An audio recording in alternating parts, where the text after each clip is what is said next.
Hey everybody, Derek Christensen here. I'm an estate planning attorney in Dallas, Texas. I wanted to talk to you today about what happens to your loved ones who need caring after you pass away. Specifically, what if you have nothing in place, and what happens to those people if no one's around to take care of them? But before I dive into that, I wanted to let you know how to reach out to me. You got my email address, Derek, D-E-R-E-K, at legionlawpllc.com, or you can find me on my website, www.legionlawpllc.com as well. So with that, let's dive right in. This is a common question because obviously people have kids, and if the kids don't have their parents there to take care of them, then that's a problem. So society, generally speaking, has structures in place so that kids are not left alone, so they can develop and be better off. However, there are other instances of adults who still need care. Older grandparents who are in working with family and not in a hospital or in a retirement home.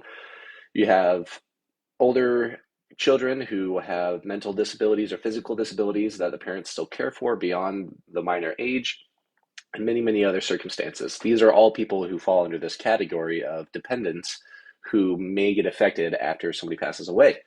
So, what happens if their caretaker is gone and there's no backup plan? The essential answer is that, well, essentially, the answer is that the state code of Texas has a specific list of people who take care of those dependents. Specifically, in Texas at least, the answer is that the nearest descendant, nearest relative, has claim to become the guardian of that dependent.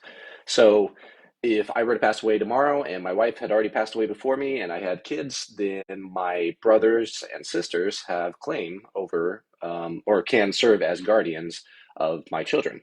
However, this is to say that, but you will have to go before a court. You will have to have a judge look at everything. You'll have to hire attorneys to make your arguments that one should be guardians over the other.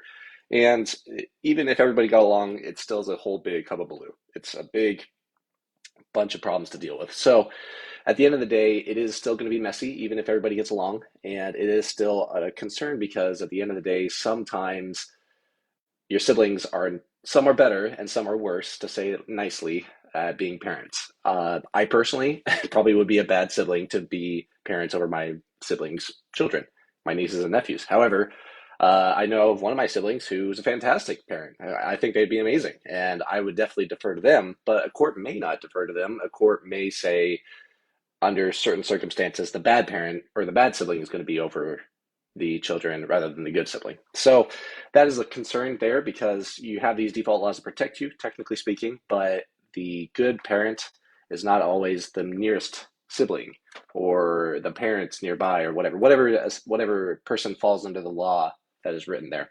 So at the end of the day, the best way to avoid this situation is simply just put in your will or put in a separate document titled the Declaration of Guardianship that specifically states, if I were to pass away and my spouse were to pass away, then I want XYZ. I want these three people to serve as guardians in succession. So the most trusted person, then the second most, and the third most. And those people could be anybody. It could be the Queen of England for all I care, but it could also be a close family friend who's the godparent. It could be two people at once who are, married couple that you trust, whatever. And it include your siblings. So the best way to avoid a problem is just to be able to state your intent very clear from the get-go and get it signed, get it notarized, and say, yes, this is exactly what I want. Judge, you have no authority here. You have to follow what I said because it's in my will. It's in my declaration of guardianship. So that's the best way to avoid this situation. Have an estate plan is the answer.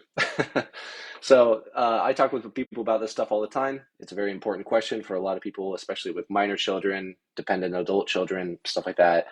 So if I can help out in any way, I'd be more than happy to. And if you have any questions, feel free to reach out. Again, my email is Derek, D-E-R-E-K, at legionlawpllc.com. Or you can find me on my website, www.legionlawpllc.com. So thank you so much and have a great day.